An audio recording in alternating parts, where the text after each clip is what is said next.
How's it going, everyone? I'm Andrew with SpeedTech Lights, and today we're going to be going over our dome beacon. When you get your unit out of the box, you'll have your beacon going to your control cables. Now we do offer an optional SIG plug with this unit, but for today I'm going to hardwire. So I'll take my red cable and hook it to my positive, and my black cable and hook it to my negative. And then you'll see your unit begin to activate. And then you also have your blue flash pattern cable and your yellow sync cable if you would like to sync another unit to this.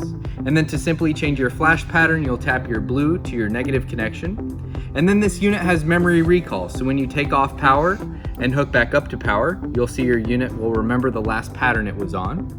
And now I did bring an amber unit with me today, but we offer this in amber, red, blue, green, and clear. So let's go over a couple of those options. So here we have our red beacon, here we have our blue beacon, here we have our clear beacon, and here we have our green beacon. And again, we offer these in amber, red, blue, green, and clear. So we have plenty of color options for you when it comes to our dome beacon. When you go to mount your beacon, you'll see that you have your permanent mount screw holes here on the outside.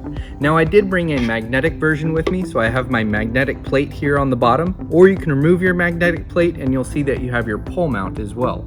So you have up to 3 mounting options with this unit.